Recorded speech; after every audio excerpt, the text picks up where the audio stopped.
وسلام على عباده الذين اصطفى أما بعد أعوذ بالله من الشيطان الرجيم بسم الله الرحمن الرحيم أفحسبتم أنما خلقناكم عبثا وأنكم إلينا لا ترجعون سبحان ربك رب العزة عما يصفون وسلام على المرسلين والحمد لله رب العالمين اللهم صل على سيدنا محمد وعلى آل سيدنا محمد وبارك وسلم اللهم صل على سيدنا محمد وعلى آل سيدنا محمد وبارك وسلم اللهم صل على سيدنا محمد وعلى آل سيدنا محمد وبارك وسلم۔ دنیا کی ہر چیز کا ایک مقصد ہوتا ہے۔ مثال کے طور پر گھر کے اندر بلب لگا ہوتا ہے تو اس کا مقصد ہوتا ہے روشنی کا پہنچانا۔ گھر کے اندر لوگ گائے پالتے ہیں، اس کا مقصد ہوتا ہے دودھ دینا۔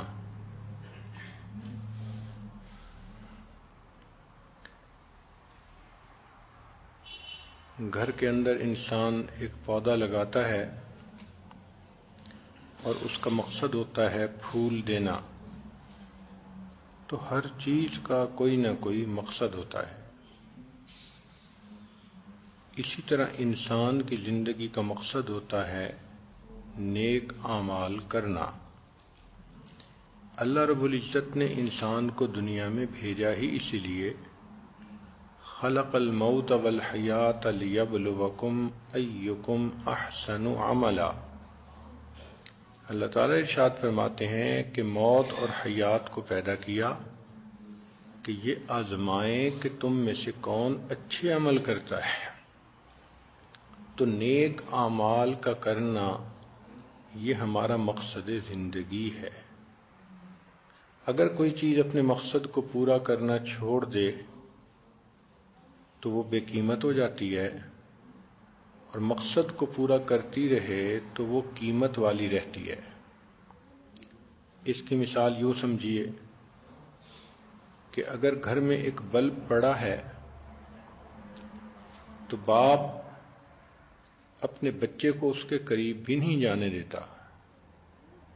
اگر دیکھے کہ بچہ اس کو ہاتھ لگا رہا ہے تو بیوی کو ڈانٹ پڑتی ہے کہ تم نے بلب کو ایسی جگہ رکھا ہی کیوں؟ تم نے بچے کو سمجھایا کیوں نہیں؟ حالانکہ اس کو اپنے بچے سے کتنی محبت ہے، لیکن 1 روپے کے بلب کو ہاتھ لگا لے تو بچے کو ڈانٹ پڑتی ہے، یہ ٹوٹ جائے گا، یہ خراب ہو جائے گا، اس کو مت ہاتھ لگاؤ۔ اس لیے کہ وہ بلب اپنے مقصد کو پورا کر رہا ہے۔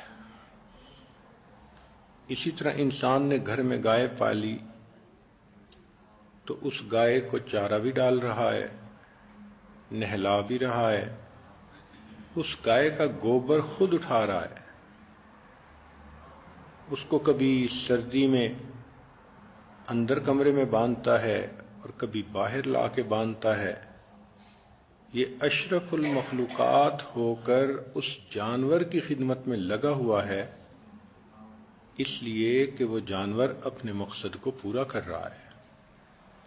اور اگر کبھی اس جانور کو چارہ نہ ڈالا جائے، پانی نہ پلایا جائے، تو جو اس کی خبر گیری کرنے والے ہیں ان کو ڈانٹ پڑتی ہے کہ تم نے اس جانور کو کیوں نہیں چارہ ڈالا، اس کو کیوں نہیں پانی پلایا۔ اسی طرح گھر کے اندر ایک پودا لگایا، اب اس کو کوئی پانی نہیں دیتا اور وہ مرجھا رہا ہے تو ڈانٹ پڑے گی، بھئی اس کو پانی کیوں نہیں دے رہے؟ ڈی ہائیڈریشن کی وجہ سے یہ پودا مر رہا ہے۔ تو معلوم ہوا کہ ہر چیز کا ایک مقصد ہوتا ہے، جب تک وہ چیز مقصد کو پورا کرتی رہے اس کی قدر و قیمت ہوتی ہے، اور جب وہ مقصد کو پورا کرنا چھوڑ دے تو وہ بے قیمت بن جاتی ہے۔ چنانچہ گھر میں ایک بلب پڑا ہے، اس کو آپ نے اپنی جگہ پر لگانا چاہا لیکن لگاتے ہی وہ فیوز ہو گیا، تو آپ اس کو اٹھا کے ٹریش کین میں پھینک دیتے ہیں۔ یہ وہی بلب تھا کہ جس کو ہاتھ لگانے پر بیٹے کو ڈانٹ پڑی تھی، اور یہ وہی بلب ہے کہ آپ اس کو اٹھا کے ٹریش کین میں پھینک رہی ہیں۔ وجہ کیا؟ کہ اب وہ فیوز ہو گیا، مقصد پورا نہیں کرتا، اب اس کی کوئی قیمت نہیں، اب اس کو بے شک پھینک دو، چاہے وہ ٹوٹ جائے اور چاہے وہ گھر سے دور چلا جائے۔ اسی طرح اگر گائے پالی کہ مجھے دودھ دے گی اور کسی بیماری کی وجہ سے وہ دودھ دینا بند کر دیتی ہے تو مالک اس کی خدمت نہیں کرتا، پھر وہ قصاب کے حوالے کر دیتا ہے کہ جی اب اس کو تم ذبح کرو اور اس کا گوشت کھائیں لوگ۔ جس گائے کو پانی نہ پلانے پہ ڈانٹ پڑ رہی تھی، اب اس گائے کے گلے پہ چھری بھی پھر رہی ہے تو پرواہ نہیں ہے۔ گھر کے اندر جو پودا لگایا گیا تھا، اگر وہ کسی وجہ سے ڈیڈ ہو گیا تو اب اس پودے کو خود اپنے ہاتھ سے اکھاڑ کے پھینک دیتے ہیں۔ یہ وہی پودا تھا جس کے پھول کو اگر بچے نے ہاتھ لگانا چاہا تو بچے کو ڈانٹ پڑی، وہی پھول دیکھنے کے لیے ہوتے ہیں، توڑنے کے لیے نہیں ہوتے۔ اب جب اس پر پھول لگتے ہی نہیں، وہ مر گیا تو اکھاڑ کے پھینک دیا۔ تو ان مثالوں سے یہ بات بہت واضح ہوتی ہے کہ ہر چیز کا ایک مقصد زندگی ہے، جب تک وہ مقصد زندگی کو پوری کرتی رہے اس کی قدر و قیمت ہے، اور جب مقصد زندگی کو پورا کرنا چھوڑ دے تو اس کی قدر و قیمت ختم ہو جاتی ہے مالک کی نظر میں۔ اب یہ مثالیں ہم اپنے اوپر ذرا چسپاں کریں کہ ہمارا بھی ایک مقصد زندگی ہے، اور وہ مقصد زندگی ہے نیک اعمال کا کرنا۔ اگر ہم نیک اعمال کرتے رہیں گے، اللہ رب العزت کی نظر میں ہماری عزت رہے گی، اور اگر وہ پورا کرنا چھوڑ دیں گے تو اللہ تعالی کی نظر سے گر جائیں گے۔ اور جب کوئی چیز بے قیمت ہو جاتی ہے، پھر اس کے ساتھ جو مرضی ہوتا پھرے انسان کو پرواہ نہیں ہوتی۔ آپ دیکھیں، مکھی اور مچھر کی کوئی قیمت نہیں، اگر کہیں سپرے کر کے لاکھوں مچھر مار دیے جائیں تو کبھی اخبار میں خبر ہی نہیں آتی کہ جی فلاں جگہ پر 10 لاکھ مچھر مر گئے۔ روڈ ایکسیڈنٹ میں 2 بندے مر جائیں تو اخبار میں بڑی خبر لگی ہوتی ہے، کیوں؟ ان کی قیمت ہے۔ اور لاکھوں مچھر مر جائیں تو پرواہ ہی نہیں۔ جب انسان بھی مقصد زندگی کو پورا کرنا چھوڑ دیتا ہے، یہ اللہ کی نظر میں مکھی اور مچھر کے برابر ہو جاتا ہے۔ پھر اس کو لوگ ذلیل کریں تو اللہ کو پرواہ نہیں، پھر اس کو تکلیف پہنچائیں پرواہ نہیں۔ اب جس عورت نے نہ نماز پڑھی نہ تلاوت کی، اپنے رب کو بھلا دیا، وہ ہر وقت بے پردگی کے کاموں میں لگی ہے، فیشن میں لگی ہے، گناہوں میں لگی ہے، غیر محرم مردوں میں پھنسی ہوئی ہے، تو وہ تو مقصد زندگی کو بھول گئی۔ اب وہ دنیا میں جتنا مرضی ذلیل و خوار ہوتی پھرے، اللہ کو پرواہ نہیں ہوتی۔ اس لیے کتنی عورتیں ایسی ہیں جو یہی شکوے کرتی ہیں، خامن نے تنگ کر رکھا ہے، ساس نے تنگ کر رکھا ہے، فلاں نے تنگ کر رکھا ہے۔ بھائی جب ہم مقصد زندگی کو پورا نہیں کریں گے تو اللہ تعالی کی نظر میں بے قیمت بن جائیں گے۔ اب سوچنے کی بات تو یہ ہے کہ ہم کتنا مقصد کو پورا کر رہے ہیں اور ہماری کیا قیمت ہے اللہ تعالی کی نظر میں. تو مقصد زندگی کھانا پینا نہیں، کھانا پینا تو ضرورت ہے. اور یہ ذہن میں رکھیں کہ جب ضرورت مقصد سے ٹکرائے تو ضرورت کو چھوڑتے ہیں، مقصد کو نہیں چھوڑا کرتے. اس کی مثال آپ یوں لیں کہ ایک آدمی کا بزنس ہے اور رمضان شریف میں اس کا بزنس ذرا تیز ہو جاتا ہے، کسٹمر زیادہ آتے ہیں، تو ہم نے دیکھا کہ ایسا بندہ دوپہر کا کھانا چھوڑ دیتا ہے. اسی طرح شام کو کھانا واپس آ جاتا ہے تو بیوی پوچھتی ہے کہ آپ نے دوپہر کو کھانا کیوں نہیں کھایا؟ کہے گا اتنے کسٹمر تھے مجھے فرصت ہی نہیں ملی. ہم نے دیکھا کہ جن لوگوں کے ایسے سیزنل کام ہوتے ہیں، سارا دن وہ اپنے کسٹمر کو سامان بیچتے ہیں اور جب رات آتی ہے تو سوتے نہیں ہیں، اس وقت وہ سامان منگواتے ہیں اور رات کو سامان کی سیٹنگ کر رہے ہوتے ہیں. نہ دن میں سو رہے ہیں نہ رات میں سو رہے ہیں. پوچھو بھائی سوتے کیوں نہیں؟ کہ جی ایک رمضان کا ہی تو مہینہ ہے، کوئی بات نہیں، اس کے بعد نیندیں پوری کر لیں گے. تو دیکھیے جہاں ضرورت اور مقصد آپس میں ٹکرانے لگے تو انسان نے ضرورت کو چھوڑ دیا، مقصد کو نہیں چھوڑا. کسی بندے کا سیزن اگر تیز ہو بزنس میں، اس کو کوئی دوست بلائے جی میرے بیٹے کی شادی میں آؤ، صاف جواب. ہم نے گھر میں اپنے بچوں کو دیکھا ہے جب امتحان کا وقت ہوتا ہے تو ادھر ادھر کے سارے یہ اپنے مسئلے سمیٹ دیتے ہیں اور پڑھنے میں لگے رہتے ہیں. نیند بھی کم ہو جاتی ہے، گپیں بھی نہیں مارتے، آرام سے بیٹھے پڑھ رہے ہوتے ہیں. ان کو پتہ ہے کہ اب میں نے امتحان لکھنا ہے اور اس میں اچھے نمبر لینے ہیں. تو اس دنیا میں آنے کا ہمارا ایک مقصد ہے اور وہ مقصد ہے نیک اعمال کر کے اللہ کا فرما بردار بندہ بن جانا. آپ نے گھر کے اندر ایک نوکر کو رکھا تو مقصد ہوتا ہے کہ وہ کام کرے.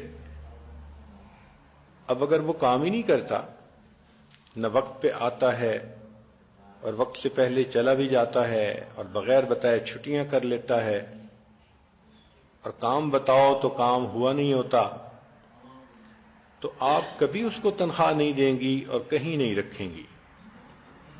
2-4 دن اس کو دیکھیں گی، سمجھائیں گی، پھر اس کی چھٹی. تو سوچئے نا کہ ہم 1 مہینہ کام کے بغیر کسی بندے کو پیمنٹ دینے کے لیے تیار نہیں ہوتے. پروردگار عالم نے تو ہمیں پوری زندگی دی کہ میرے بندو میری بندگی کرو. ہم بھول جاتے ہیں، ہمیں فرصت نہیں ہوتی دنیا کے کاموں سے، اور اللہ رب العزت پھر ہمیں نیکی کی طرف متوجہ کرنے کے لیے حالات بھیجتے ہیں. ان کا مقصد یہ ہوتا ہے کہ میرا یہ بندہ سنبھل جائے اور موت سے پہلے نیک اعمال کو کر لے.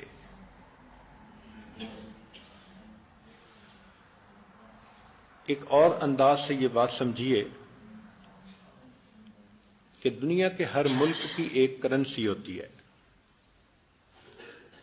انسان جس ملک میں رہتا ہو، اگر وہاں کی کرنسی اس کے پاس بہت زیادہ ہو تو اس کی زندگی پرسہولت ہو جاتی ہے. مال پیسہ خوب ہے تو وہ اچھا مکان خرید لے گا، نئی گاڑی بک کروا لے گا، اچھے کپڑے پہنے گا، بیوی جیولری اچھی پہنے گی، اچھے کھانے پکیں گے، جو بھی اس کی ضرورت ہے آسانی سے پوری ہو جائے گی. یہ سب کس لیے کہ اس کے پاس مال زیادہ ہے. اس لیے آج کے اس مادہ پرست دور میں جو عورت زیادہ حسن والی ہو اس کو خوش قسمت سمجھتے ہیں، جو مرد زیادہ مال والا ہو وہ خوش قسمت سمجھا جاتا ہے. حالانکہ خوش قسمت تو وہ ہوتا ہے جو اللہ کا برگزیدہ اور فرما بردار بندہ ہوتا ہے. مگر عورتیں سمجھتی ہیں کہ جو لڑکی بہت خوبصورت ہے اس کے بڑے اچھے رشتے آئیں گے، اس کو اچھا گھر ملے گا، محبت کرنے والا خامن ملے گا، اس کی مرادیں پوری ہوں گی. یہ دھوکہ ہے. خوش قسمتی یہ کہ انسان اپنے مالک کو پسند آ جائے اور اس کی نظر میں انسان کی قدر و قیمت ہو جائے. اس لیے رب کریم نے ارشاد فرمایا من عاد لی ولیا فقد آذنتہ بالحرب، جو میرے ولی سے دشمنی کرے گا میرا اس کے ساتھ اعلان جنگ ہے. دیکھیں نا جس کی قدر و قیمت ہے، اب ذرا اس کے ساتھ کوئی ٹکر تو لے، اللہ تعالیٰ فرماتے ہیں میرا اعلان جنگ ہے اس کے ساتھ. تو ہم نیک اعمال کے ذریعے اللہ کی نظر میں اپنی قیمت بنائیں. تو اگر کسی ملک میں رہتے ہوئے کسی کے پاس کرنسی زیادہ ہے تو اس ملک میں زندگی پر سہولت ہے. ہر ملک کی کرنسی الگ الگ ہوتی ہے. یہاں کی کرنسی اور ہے، سعودی عرب کی اور ہے، انڈیا میں اور ہے، پاکستان میں اور ہے، امریکہ میں اور ہے. ہر ملک کی اپنی اپنی کرنسی ہے. لیکن جس ملک میں ہیں وہاں کی اگر کرنسی ہوگی تو زندگی آسان گزرے گی. ایک مرتبہ ہمیں اس کا عجیب تجربہ ہوا. عمرے کے سفر پر گئے، بچے ساتھ تھے.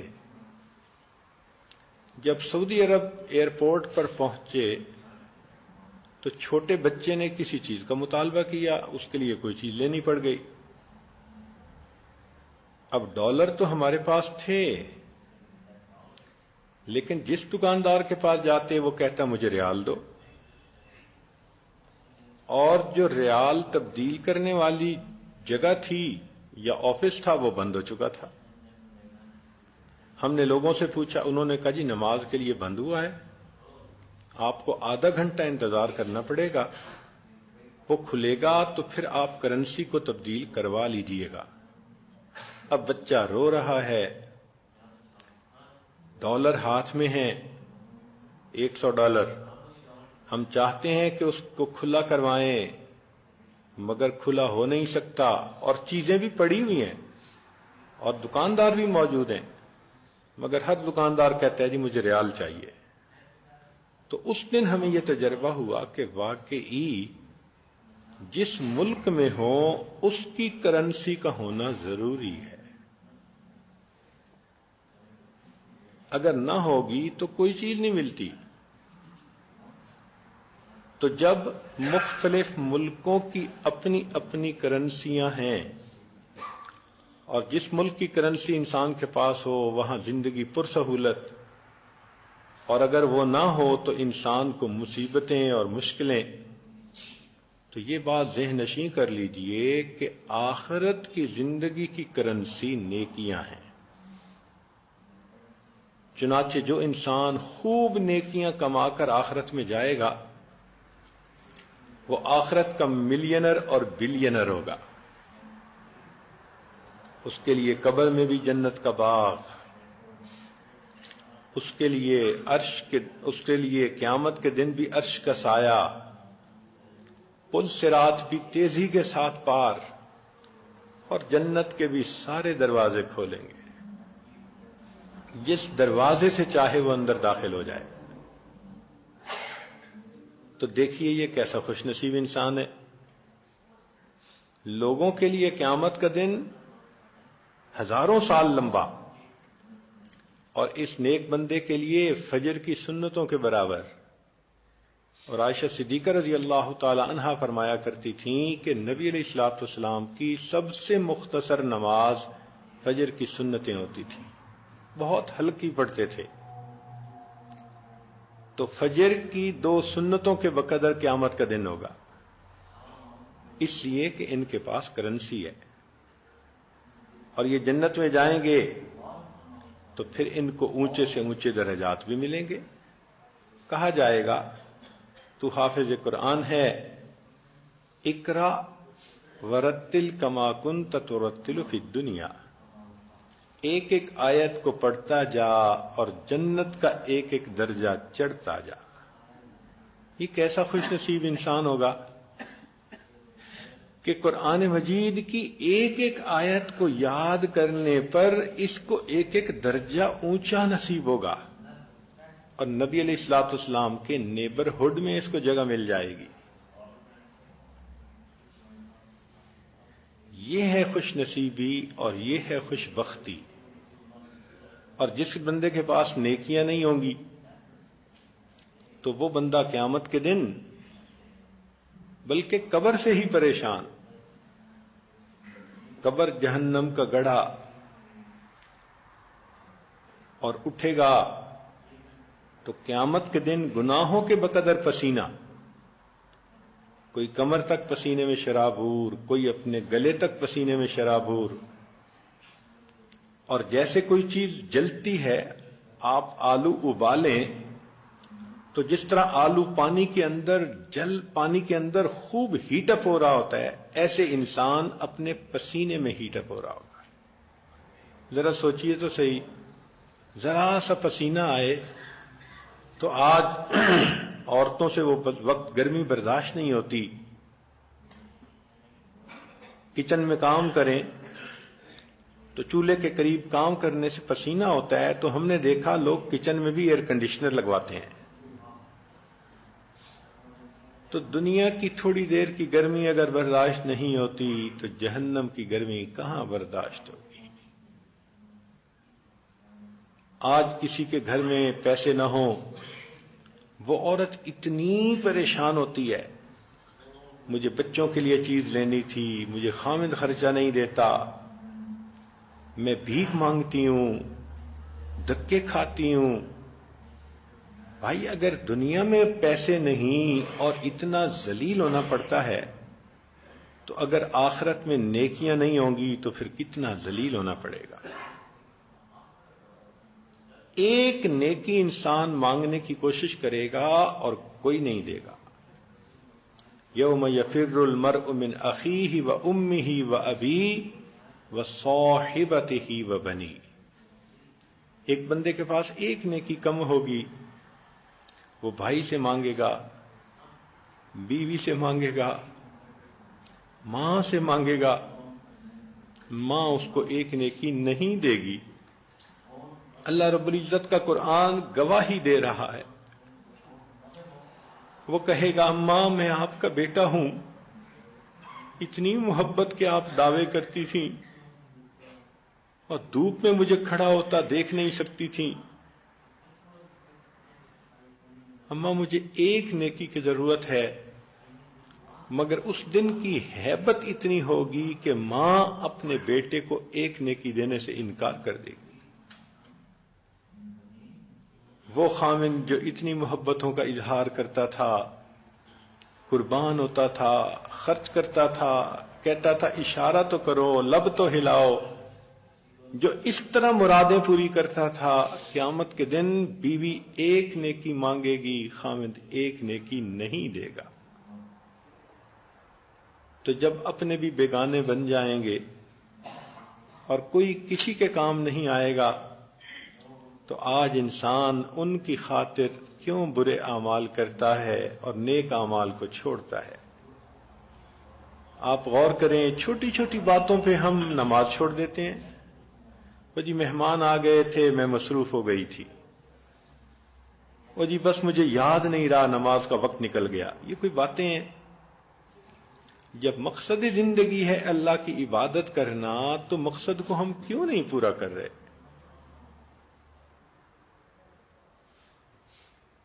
ہے تو عورتوں والی بات، لیکن اگر کوئی عورت شادی ہونے کے بعد خاوند کی خدمت نہیں کرتی، بیمار ہے جس وجہ سے خامد کی ضرورت کو پورا نہیں کر سکتی تو وہ خامد کب تک اسے رکھے گا؟ یقینی بات ہے طلاق ہو کے گھر جائے گی۔ تو ہمارا بھی زندگی کا ایک مقصد ہے، پورا کریں گے تو اللہ رب العزت کی نظر میں ہماری قیمت ہوگی۔ اس مقصد کو پورا ہمیں ہر وقت کرنا ہے۔ آپ سوچیں کتنی عورتیں ہیں جو صبح اٹھتی ہیں اور ان کے ذہن میں یہ خیال ہوتا ہے کہ آج میں نے اپنے رب کو راضی کرنا ہے، آج کا دن مجھے ملا ہے کہ میں اپنے مالک کی فرما بردار بندی بن کے وقت گزاروں، میں نماز بھی پڑھوں گی، تلاوت بھی کروں گی، تسبیحات بھی کروں گی، میری نظر بھی غلط نہیں دیکھے گی، میری زبان سے جھوٹ نہیں نکلے گا، میں بے پردگی بھی نہیں ہونے دوں گی، میں کوئی گناہ کا کام نہیں کروں گی، میں شام کے وقت ایسا دن گزار چکی ہوں گی کہ میرا مولا مجھ سے راضی ہو جائے۔ یہ تمنائیں آج دلوں سے نکلتی چلی جا رہی ہیں۔ بس ایک روٹین کی زندگی ہے۔ عورت سمجھتی ہے مجھے صبح اٹھنا ہے تو ناشتہ بنوانا ہے، خامند کو بھیجنا ہے، بچوں کو بھیجنا ہے۔ بھائی یہ ضروریات زندگی ہیں۔ پھر مجھے اپنے کپڑے جو ہے دھلوانے ہیں، پریس کروانے ہیں، اور پھر اس کے بعد مجھے فلاں کام کرنا ہے، فلاں کام، اور اس طرح دن گزر جاتا ہے۔ At the end of the day اگر بیٹھ کر سوچیں تو سارا دن دنیا کے کاموں میں گزر گیا۔ تو انسان نے اپنی آخرت کے لیے کیا کیا؟ آج کسی عورت کو کہیں کہ تمہارا گھر ہمیں لے کے دیتے ہیں ایک ایسی جگہ جہاں ویرانہ ہے، بجلی بھی نہیں، رات کو اندھیرا ہوتا ہے، اور رات کو وہاں پر چور ڈاکو بہت شور کرتے ہیں اور ڈاکہ بھی مارتے ہیں، گھر میں بھی گھس آتے ہیں، اور کوئی نیبر نہیں، کچھ نہیں، اکیلے ہیں، ضروریات زندگی بھی نہیں، تو عورت کہے گی کہ میں مر جاؤں گی، میں اس جگہ گھر نہیں لوں گی۔ تو اگر اس عورت کو بتایا جائے کہ آخرت میں تمہاری بے عملیوں کی وجہ سے تمہارا گھر جہنم میں بنے گا، جہاں روشنی نہیں ہوگی، جہاں پر فرشتے لمبے لمبے دانت ہوں گے اور ناخن ہوں گے، کالا رنگ ہوگا، اور وہ آئیں گے اور تمہیں دیکھیں گے، گردن سے پکڑیں گے، اور چھڑانے والا بھی پاس کوئی نہیں ہوگا، تو عورت کو کیوں سمجھ نہیں آتی کہ وہاں پر میں کیسے زندگی گزار سکوں گی؟ اب تو گھبرا کے یہ کہتے ہیں کہ مر جائیں گے، مر کے بھی چین نہ پایا تو کدھر جائیں گے۔ آج وقت ہے سوچنے کا کہ ہم اپنی زندگی اللہ رب العزت کے حکم کے مطابق گزار رہے ہیں یا من مرضی سے گزار رہے ہیں۔ آج ہم جتنی نیکی کرنا چاہیں کر سکتے ہیں۔ ایک مرتبہ سبحان اللہ پڑھنے پر جنت میں اتنا بڑا درخت لگ جاتا ہے کہ عربی نسل کا گھوڑا 70 سال تک دوڑتا رہے تو اس کا سایہ ختم نہ ہو، اور ایک مرتبہ سبحان اللہ پڑھنا کتنا آسان ہے۔ حدیث مبارکہ میں ہے جو آدمی نماز پڑھتا ہے، تلاوت کرتا ہے، نیکی کرتا ہے تو جنت میں اس کا گھر بنتا رہتا ہے۔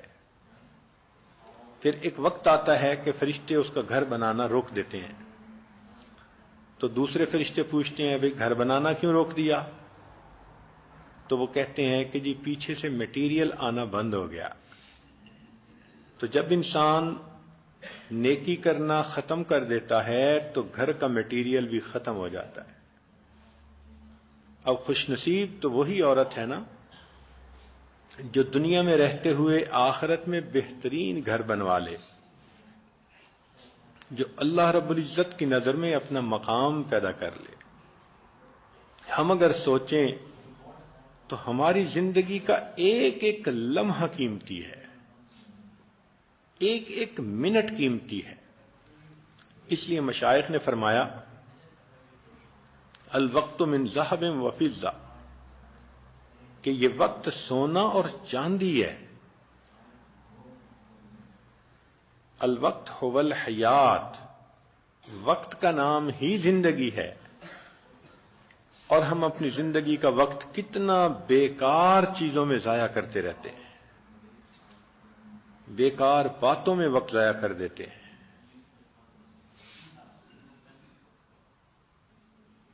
اکابر ایک ایک لمحے کا خیال کیا کرتے تھے اور اپنے وقت کو ضائع نہیں ہونے دیتے تھے، بلکہ اپنے وقت کو نیکی میں خرچ کرتے تھے.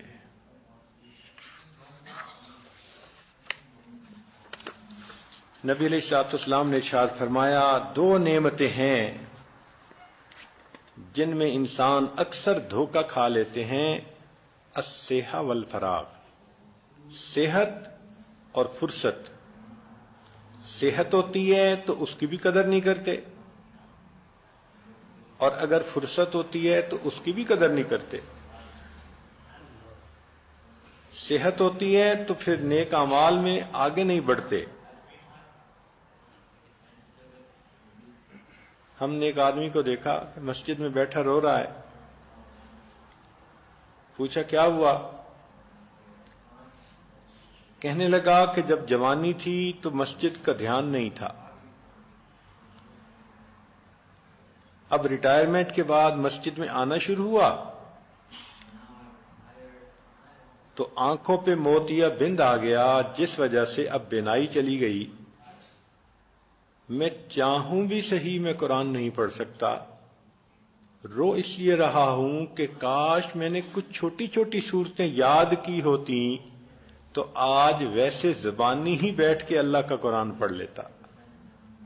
اب میں دیکھ کے پڑھ نہیں سکتا، اللہ نے نعمت چھین لی. تو انسان نعمت کی موجودگی میں نعمت کی قدر کرے اور جتنا زیادہ سے زیادہ نیکیاں کر سکتا ہے اتنا نیکی کر لے. دوڑ دوڑ کے نیکی کرے، بھاگ بھاگ کے نیکی کرے. نیکی کر کر کے تھکے اور تھک تھک کے پھر نیکی کرے. اس لیے ایسا بندہ جو تھکاوٹ کے باوجود بھی نیک کام کر رہا ہو اللہ کو بڑا پسندیدہ. حدیث مبارکہ میں ہے کہ ایک نوجوان قافلے کے ساتھ جا رہا تھا اور سب تھکے ہوئے تھے، اور وہ رات کے آخری پہر میں کسی منزل پر پہنچے تو سارے قافلے والے سو گئے. اس نے وضو کیا اور یہ تہجد پڑھنے کے لیے کھڑا ہو گیا. تو حدیث پاک میں ہے کہ اللہ رب العزت دوسرے فرشتوں کو دکھاتے ہیں اور اس نوجوان پہ خوش ہوتے ہیں کہ دیکھو یہ بھی تو تھکا ہوا تھا مگر میری محبت نے اس کو مصلی پر کھڑا کر دیا. تو اللہ تعالیٰ خوش ہوتے ہیں کہ انسان تھکاوٹ کے باوجود نیک عمل کر رہا ہو اور شوق ہو نیک عمل کرنے کا. یہ اللہ تعالیٰ کی نعمت ہوتی ہے کہ کسی بندے کو نیکی کا شوق ہو. میں اتنا قرآن مجید پڑھ لوں، میں اتنی تسبیحات پڑھ لوں، میں اس سنت پہ بھی عمل کر لوں، میں اس سنت پہ بھی عمل کر لوں. ہر وقت کی یہ سوچ ہو اور انسان اپنے وقت کو کارآمد بنانے کے اندر لگا رہے. چنانچہ ایک بزرگ فرماتے ہیں کہ میں ایک مرتبہ گلی میں سے گزر رہا تھا، ایک بچے کو دیکھا کہ وہ الگ تھلگ بیٹھا ہوا ہے اور غم زدہ نظر آتا ہے، ڈپریسڈ نظر آتا ہے. میں نے سوچا کہ شاید اس کو دوسرے بچے اپنے ساتھ کھیلنے نہیں دے رہے، تو یہ بچہ پریشان بیٹھا ہے، چلو میں ذرا اس کی دل لگی کر لوں. میں نے سلام کیا اور بچے سے پوچھا کہ بچہ کیا وجہ ہے، کیوں غمزدہ ہو، کیا یہ بچے تمہیں اپنے ساتھ کھیلنے نہیں دیتے؟ اس بچے نے آنکھ اٹھا کے میری طرف دیکھا اور کہنے لگا انکل افحسبتم انما خلقناکم عبثا، کیا تم سمجھتے ہو کہ بے فائدہ پیدا کیے گئے ہو؟ تو انکل میں کھیل کود کے لیے تو پیدا نہیں ہوا۔ کہنے لگے مجھے بہت حیرت ہوئی، یہ بچہ ہے اور بچپن میں تو بچے کھیل میں ہی وقت گزارتے ہیں، مگر یہ اتنا سمجھدار کہ یہ کہتا ہے کہ میں کھیل کود کے لیے تو پیدا نہیں ہوا۔ تو میں نے اس سے پوچھا کہ بچے تم چھوٹے ہو، ابھی سے تم کیوں اتنے فکر مند ہو گئے؟ تو اس بچے نے عجیب خوبصورت جواب دیا، کہنے لگا انکل میں اپنے گھر میں دیکھتا ہوں کہ میری والدہ نے چولہے میں جب آگ جلانی ہوتی ہے تو پہلے چھوٹی چھوٹی لکڑیوں کو چولہے میں ڈالتی ہے، آگ سلگاتی ہے، جب آگ جلنے لگ جاتی ہے پھر بڑی لکڑیوں کی باری بعد میں آتی ہے۔ تو جب یہ اپنے گھر میں روز دیکھتا ہوں تو مجھے یہ خیال آتا ہے کہ ایسا نہ ہو کہ قیامت کے دن اللہ تعالیٰ جہنم کی آگ کو جلانا چاہیں اور پہلے چھوٹے چھوٹے بچوں کو اندر ڈالیں کہ آگ اچھی طرح بھڑک جائے اور بڑوں کی باری بعد میں آئے۔ ایک چھوٹا سا بچہ ہے اور اس کے دل پہ بھی آخرت کا اتنا خوف ہے، ہم بال سفید کر بیٹھے اور ہمیں اپنی آخرت کے تیاری کی فکر نہ لگی، اس لیے کہ اس کا نام غفلت ہے اور ہم غفلت بھری زندگی گزار رہے ہیں۔ ہم نے بیٹھ کے کبھی اپنی موت کی تیاری کی؟ سوچا کتنی نمازیں زندگی میں ہم نے قضا کی اور ہمارے ذمے قضا ہے اور پڑھنی ہے؟ کبھی فہرست بنائی؟ کبھی روزوں کی قضا لکھی؟ ہر جوان عورت رمضان المبارک میں کچھ روزے ہوتے ہیں جو نہیں رکھ پاتی، مگر سستی کی وجہ سے ان کی قضا بھی نہیں کرتی۔ تو کتنے مہینوں کے روزے ذمے ہیں پتہ ہے؟ کبھی خیال ہی نہیں کیا۔ ہم نے کتنے لوگوں کی غیبت کی، ان کا حق ہمارے اوپر آتا ہے، کبھی ہم نے ان سے معافی مانگی؟ کتنے لوگوں کے دل دکھائے ہم نے، ایسی باتیں کی، کبھی ان سے سوری کیا؟ تو آخرت کے نقطہ نظر سے کیا ہم نے تیاری کر لی؟ اگر ہی ہم اپنے آپ سے سوال پوچھیں گے تو تمہارا دل کہے گا کہ ہم نے تو تیاری کی ہی نہیں۔ تو کیا آخرت میں بغیر تیاری کے چلے جائیں گے؟ صدیق اکبر رضی اللہ عنہ فرمایا کرتے تھے کہ جس شخص نے بغیر تیاری کے موت میں قدم رکھا ایسا ہی ہے اس نے بغیر کشتی کے سمندر میں چھلانگ لگا دی۔ جو بغیر کشتی کے سمندر میں چھلانگ لگائے گا بالآخر ڈوب کر رہے گا، جو بغیر تیاری کے آخرت میں جائے گا بالآخر عذاب میں گرفتار ہو کر رہے گا۔ اس لیے موت کا جب وقت آتا ہے تو انسان پھر حسرت کرتا ہے، کاش مجھے تھوڑا سا وقت اور مل جاتا اور میں آخرت کی تیاری کر لیتا۔ آج وقت بھی ہے، صحت بھی ہے، سہولت بھی ہے، ہم اس دنیا کی زندگی کو عبادت میں گزارنے کے لیے کوشش کریں۔ نبی علیہ الصلوۃ والسلام نے ارشاد فرمایا، میری امت کی عمریں بین 70 و 60، 60-70 کے درمیان ہوں گی، یعنی ایوریج عمر اتنی ہوگی، کسی کی کم بھی ہو سکتی ہے، کسی کی زیادہ بھی ہو سکتی ہے، مگر ایوریج عمریں اتنی ہی ہوں گی۔ تو آج آپ دیکھیں یہی 60-70 میں انسان چلا جاتا ہے دنیا سے۔ تو ذرا حساب لگائیں کہ ایک بندے کی عمر ہے 63 سال، تو زندگی کی ترتیب تو یہی ہوتی ہے کہ وہ 8 گھنٹے دفتر میں دیتا ہے اور 7-8 گھنٹے سونے میں اور ان کاموں میں گزر جاتے ہیں۔ تو 8 گھنٹے اس کے پاس باقی ہوتے ہیں. تو 8 گھنٹے دفتر کے، 8 گھنٹے نیند وغیرہ کے، اور 8 گھنٹے دوسرے کاموں کے. تو اس کا مطلب یہ کہ 3 حصے اگر دن کے کریں تو 2 حصے تو اس کے ضرورتیں پوری کرنے میں لگ جاتے ہیں، کاروبار کی ضرورتیں اور سونے کی ضرورتیں. تو 63 سال ہوں تو 2 حصے بنے 42 سال اور تیسرا حصہ بنا 21 سال.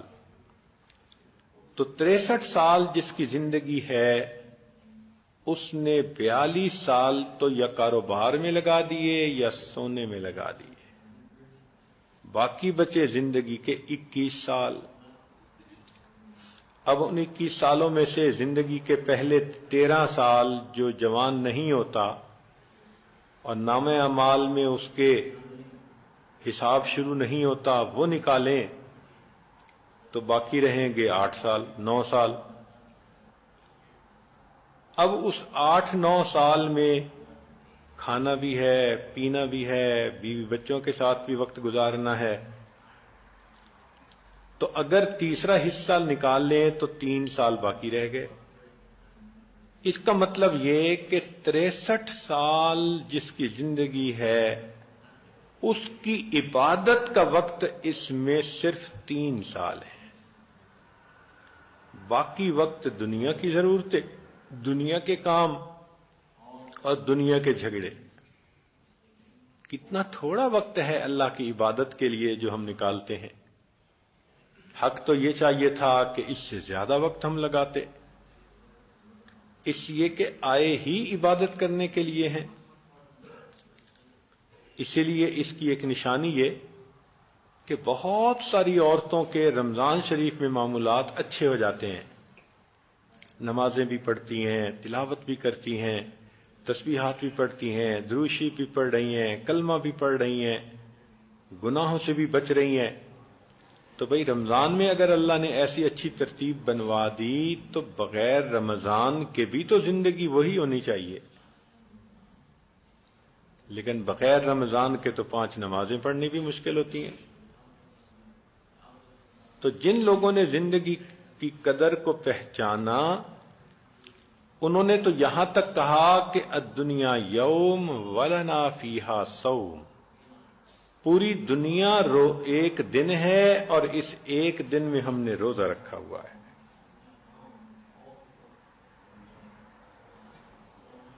حسن بصری رحمت اللہ علیہ ان کے بارے میں آتا ہے کہ حضر الحسن البصری جنازۃً فلما فرغ من دفنها قال الحسن لأحد الحاضرین للدفن،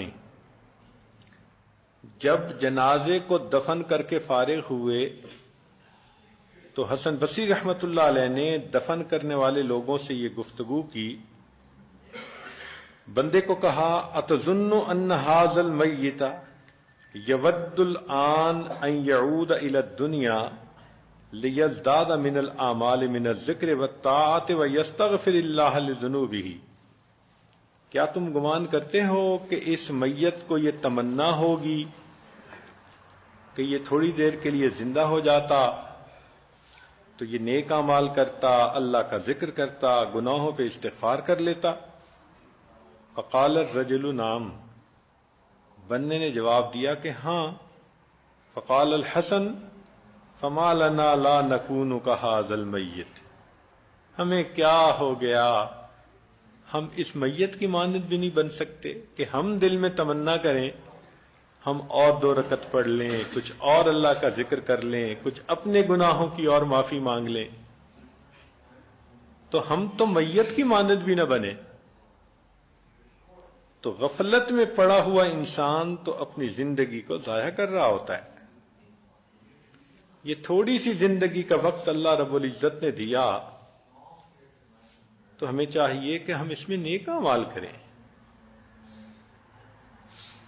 چنانچہ جو نیک لوگ ہوتے ہیں وہ نیکی کے کاموں میں لگے رہتے ہیں. امام اعظم ابو حنیفہ رحمۃ اللہ علیہ رمضان المبارک میں 63 قرآن مجید پڑھا کرتے تھے. ایک قرآن مجید دن میں، ایک قرآن مجید رات میں، اور 3 قرآن مجید تراویح میں. امام شافعی رحمۃ اللہ علیہ روزانہ ایک قرآن مجید پڑھا کرتے تھے.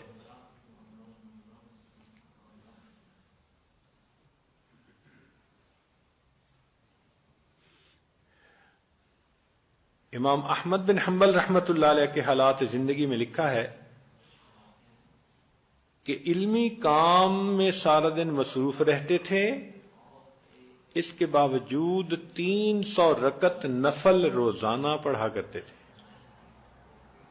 اور جب ان پر امتحان آیا اور ان کو درے لگے مسئلہ خلق قرآن کی وجہ سے، تو ان کا جسم کمزور ہو گیا تھا، تو اس وقت وہ 150 رکعت روزانہ پڑھا کرتے تھے.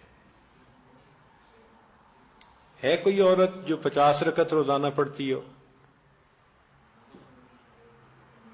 تو ہماری زندگی کے اعمال کو دیکھیں تو حیرانی ہو جائیں. ایک بزرگ تھے، روزانہ 70 طواف کیا کرتے تھے. ہر طواف کے 2 رکعت نفل ہوتے ہیں، تو 140 رکعت تو واجب الطواف پڑھتے تھے.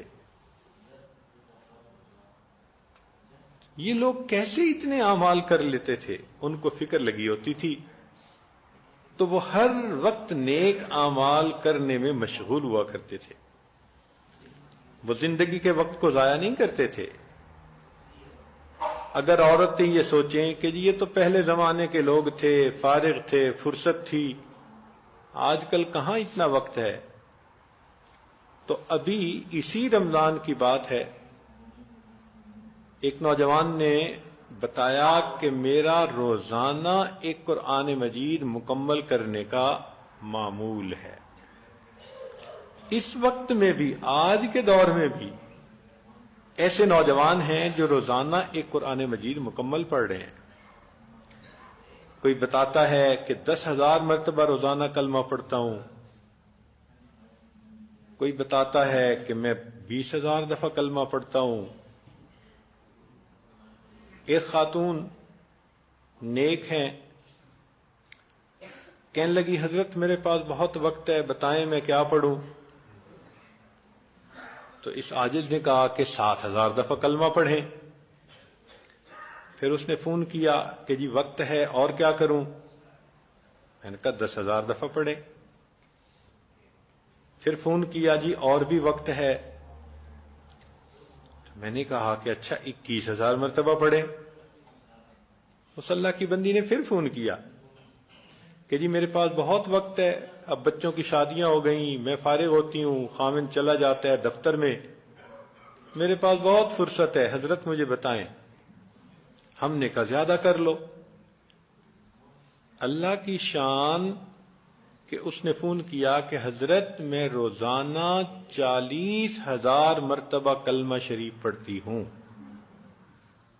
ہر تیسرے دن قرآن مجید ختم کرتی ہے. ہر تیسرے دن اس کی کال آئی ہوتی ہے حضرت آج میرا ختم قرآن ہو گیا.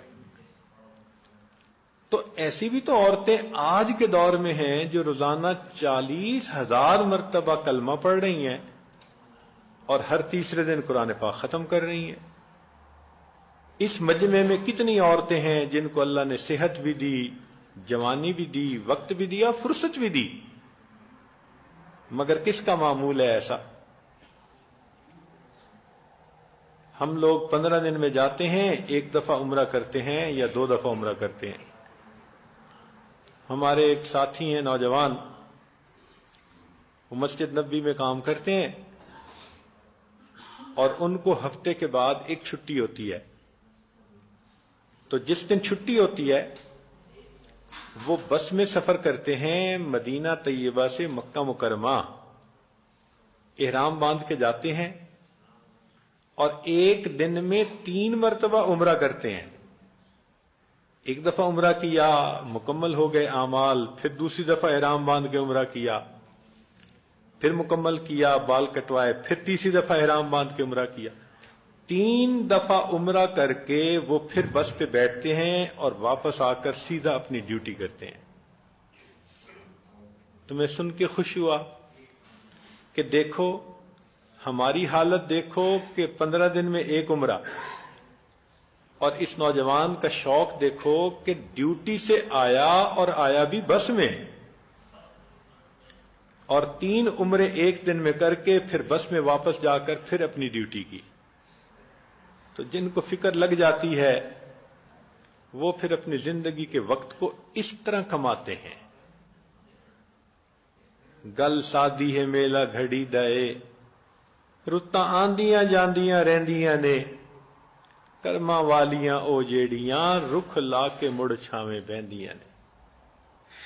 کہ بات تو بڑی سادہ ہے، یہ موسم تو بدلتے بدلتے رہتے ہیں، مگر قسمت والی عورتیں وہی ہوتی ہیں جو درخت لگاتی ہیں اور ان کے سائے میں مزے سے بیٹھتی ہیں. خوش نصیب ہیں وہ عورتیں جو آج نیکی کے درخت لگائیں گی اور کل ان کی ٹھنڈی چھاؤں میں بیٹھیں گی.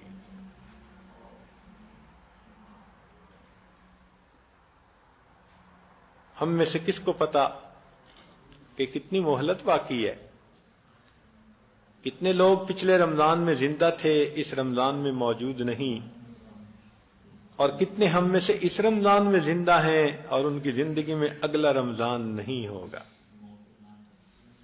تو اس رمضان سے فائدہ اٹھائیں، ایام زندگی سے فائدہ اٹھائیں. یاد رکھنا یہ تھکاوٹیں سب اتر جائیں گی، نامہ اعمال میں لکھے ہوئے عمل باقی رہ جائیں گے. ہمارے اکابر اپنے آپ کو اتنا تھکاتے تھے کہ رات کو سونے کے لیے بستر پہ جاتے تھے تو تھکے ہوئے اونٹ کی طرح پاؤں گھسیٹ گھسیٹ کے رکھا کرتے تھے. حفصہ بنت سیری محمد ابن سیری رحمت اللہ علیہ کی بہن تھی. سارا دن بچوں کو، عورتوں کو قرآن پڑھاتی، اور رات آتی تو عشاء کے وقت سے تہجد شروع کرتی اور سحری تک پڑھتی رہتی تھی. زندگی کے 35 سال انہوں نے اس ترتیب پر گزار دیے. ایک شخص کہتے ہیں میں رابعہ بصریہ کو ملنے گیا تو میں نے دیکھا کہ وہ چاشت کی نماز پڑھ رہی ہیں. میں نے کہا پھر آؤں گا. پھر گیا تو دیکھا ظہر کی نماز پڑھ رہی ہیں. پھر گیا تو دیکھا کہ قرآن پڑھ رہی ہیں. پھر گیا عصر پڑھ رہی ہیں، پھر تسبیحات پڑھ رہی ہیں، پھر مغرب پڑھ رہی ہیں، عشاء پڑھ رہی ہیں. میں نے کہا میں عشاء کے بعد آؤں گا. دیکھا تو عشاء کے بعد مصلی پہ کھڑی اللہ کے سامنے تلاوت کر رہی ہیں. اسی حال میں فجر ہو گئی. فجر کے بعد پھر ذکر کرنے بیٹھ گئیں. اب بیٹھے بیٹھے ان کو تھوڑی دیر اونگ آ گئی تو بہت ہی ہڑبڑا کے اٹھیں اور دعا مانگنے لگیں، اللہم انی اعوذ بک من عین لا تشبع من النوم. اے اللہ میں ایسی آنکھ سے تیری پناہ مانگتی ہوں جو سو سو کے تھکتی ہی نہیں ہے. حالانکہ 24 گھنٹے میں لیٹ کے نہیں سوئیں، بیٹھے بیٹھے اونگ آ گئی اور اس پہ اللہ کی پناہ مانگتی ہیں. جنہوں نے زندگی کی قدر کو پہچانا انہوں نے ایسے عمل کیے. کہتے ہیں کہ پچھلی امتوں کی عمریں لمبی تھیں. جیسے نوح علیہ السلام کی عمر تقریباً 1000 سال، کسی کی 500 سال، کسی کی 700 سال. تو ایک عورت ایک نبی علیہ السلام کی خدمت میں حاضر ہوئی اور کہنے لگی کہ حضرت میرے بچوں کے لیے دعا کریں، یہ بچپن میں ہی فوت ہو جاتے ہیں، زندہ نہیں رہتے. پوچھا کتنی عمر میں؟ تو کہنے لگی کوئی 200 سال کے بعد فوت ہو جاتا ہے، کوئی 300 سال کے بعد. تو وہ نبی علیہ السلام فرمانے لگے کہ اللہ کی بندی، قرب قیامت میں ایک وقت ایسا بھی آئے گا کہ انسانوں کی عمریں ہی 100 سال سے تھوڑی ہوں گی. تو وہ عورت بڑی حیران ہو کر سننے لگی اور کہنے لگی کہ اچھا جن لوگوں کی عمریں 100 سال سے تھوڑی ہوں گی کیا وہ دنیا میں رہنے کے لیے گھر بنایا کریں گے؟ انہوں نے کہا ہاں گھر بھی بنائیں گے، شادی بیاہ بھی کریں گے، بچے بھی ہوں گے۔ تو اس نے ٹھنڈی سانس لی۔ تو انہوں نے پوچھا کہ کیوں ٹھنڈی سانس لی؟ تو وہ کہنے لگی کہ اگر کبھی میں اس وقت میں ہوتی جب عمر ہی 100 سال سے تھوڑی تھی تو میں اتنا عرصہ تو ایک سجدے میں گزار دیتی۔ تو حقیقت تو یہی ہے کہ ہم یہ 50-60 سال کی زندگی ایک سجدے میں ہی گزار دیتے۔ زندگی کے وقت کی قدر کر لیجئے۔ ہارون رشید ملک کا بادشاہ ہے اور 200 رکعت روزانہ نفل پڑھتا ہے۔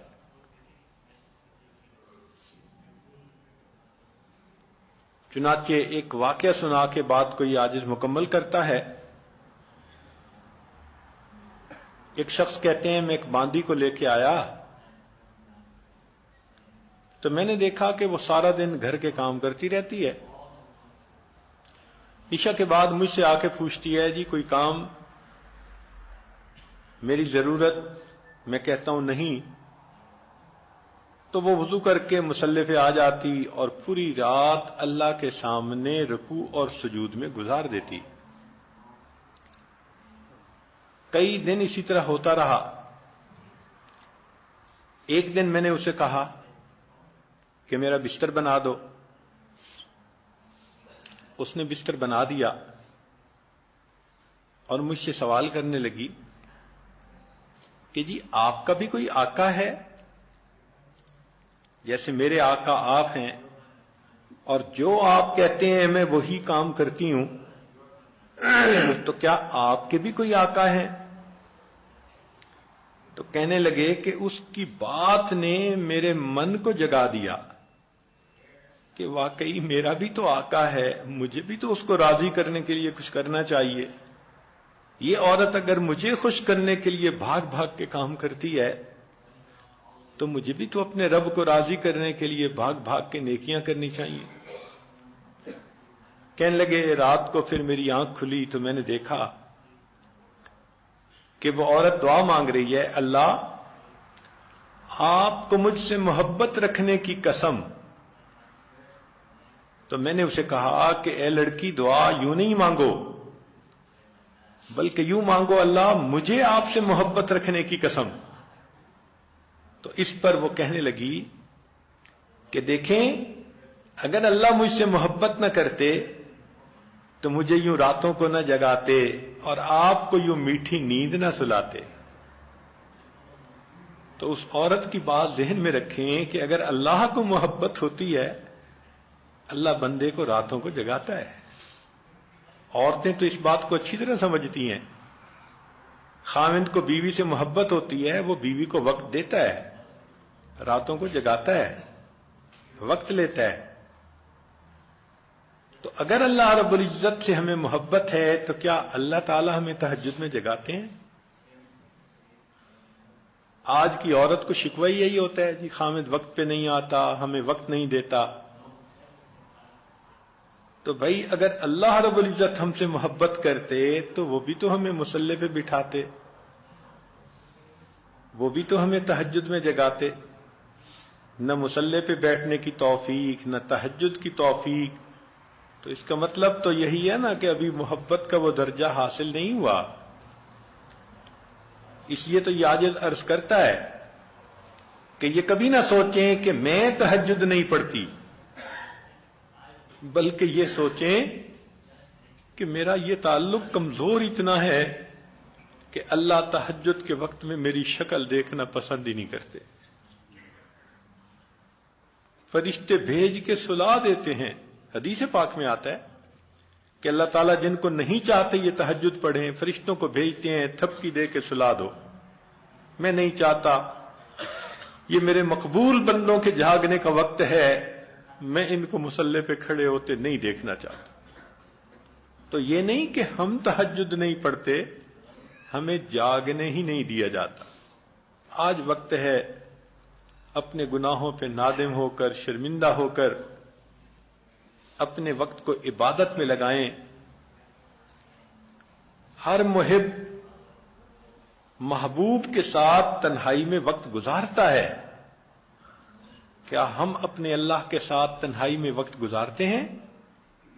آج کا یہ کوشچن ہر عورت نوٹ کرے اور اس کو اپنے دل میں سوچے کہ ہر محب اپنے محبوب کے ساتھ تنہائی میں وقت گزارتا ہے، کیا ہم اپنے اللہ کے ساتھ تنہائی میں وقت گزارتے ہیں؟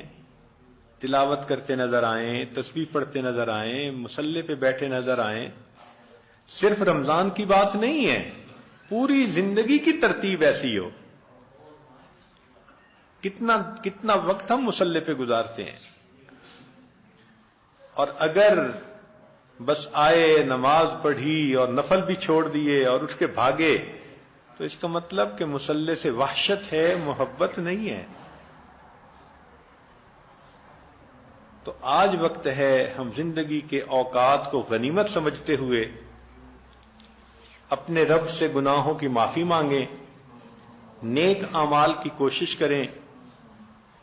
آج ایک لمحے کی توبہ زندگی کے سب گناہوں کو معاف کروا سکتی ہے۔ اس لیے ہم نے اس رمضان میں عورتوں کے پروگرام میں یہی ترتیب سوچی کہ وہ اعمال جن کے کرنے سے انسان کے گناہ معاف ہوتے ہیں، ان اگلے 8-9 دنوں میں انشاءاللہ اسی عنوان پہ گفتگو ہوگی۔ بہت سارے عمل عورتیں کرتی ہیں، ان کو پتہ نہیں ہوتا، وہ نیت ہی نہیں کر سکتی، ان کے لیے وہ عمل کرنا اس لیے مشکل ہوتا ہے کہ اجر کا پتہ نہیں ہوتا۔ اگر اجر کا پتہ ہو تو کام کرنے بھی آسان ہو۔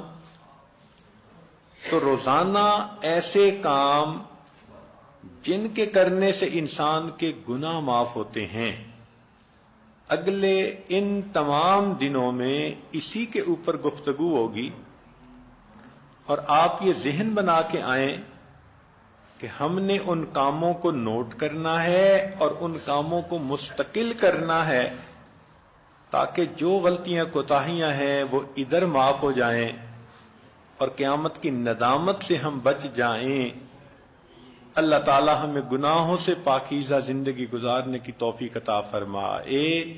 وآخر دعوانا ان الحمد للہ رب العالمین۔ دعا کر لیجئے۔ سبحان ربی العلی الوہاب، اللہم صلی علی سیدنا محمد وعلی آل سیدنا محمد وبارک وسلم۔ اے کریم آقا، ہم آپ کے عاجز مسکین بندے ہیں، ہمارے گناہوں کو معاف فرما، خطاؤں سے درگزر فرما، عیبوں کی پردہ پوشی فرما۔ اللہ ہماری نگاہوں کو پاک فرما، دلوں کو صاف فرما، سینوں کو اپنی محبت سے لبریز فرما۔ میرے مولا، ہم غفلت بھری زندگی گزارتے پھر رہے ہیں، ہم نادم ہیں، شرمندہ ہیں میرے مولا، ہم نے زندگی کے اوقات کی قدر نہ کی، ہم بہت بے قدرے لوگ ہیں اللہ۔ ہم تو دنیا کی زیب و زینت میں پھنسے رہتے ہیں اور دنیا کے کاموں میں لگے رہتے ہیں اللہ، وقت ہونے کے باوجود مصلی پہ گھنٹوں نہیں گزارتے۔ اللہ ہمارے ان گناہوں کو معاف کر دیجئے، ہمیں عبادت کا شوق عطا کر دیجئے اللہ، عبادت کا شوق عطا کر دیجئے۔ ہم بھاگ بھاگ کے نیکی کریں، ہمیں ایسا بنا دیجئے، نیکی کر کے دل نہ تھکے اللہ، ہمیں ایسا بنا دیجئے، ہمیں ایسا جسم دے دیجئے جو نیکی کر کے تھکے ہی نہ۔ پروردگار ہم پر یہ رحمت فرما دیجئے اللہ۔ وہ بھی تو خوش نصیب لوگ تھے، ایک ایک دن میں سینکڑوں نوافل پڑھتے تھے، پورا قرآن پڑھتے تھے، ہزاروں مرتبہ کلمہ پڑھا کرتے تھے اللہ۔ ہم تو اپنی زندگی میں دیکھیں تو معمول نظر ہی نہیں آتا اللہ۔ قیامت کے دن ہم قسم پرسی کے عالم میں کھڑے ہوں گے تو کتنی ذلت ہوگی۔ رحمت کی نظر ڈال دیجئے، ہمیں نیک اعمال کمانے کی توفیق عطا فرما دیجئے، ہمیں اپنے نیک بندوں میں شامل فرما دیجئے اللہ۔ ہمیں بے پردگی سے محفوظ فرما، جھوٹ غیبت سے محفوظ فرما، بدگمانی سے محفوظ فرما، حسد اور کینہ سے محفوظ فرما، عجب تکبر خود پسندی سے محفوظ فرما اللہ ہمیں دوسروں کا دل دکھانے سے محفوظ فرما، اور اے اللہ ہمیں ایک نیک انسان بن کر زندگی گزارنے کی توفیق عطا فرما۔ اللہ ہماری ان دعاؤں کو اپنی رحمت سے قبول فرما۔ صلی اللہ تعالی علی خیر خلقہ سیدنا محمد و آلہ و اصحابہ اجمعین برحمتہ۔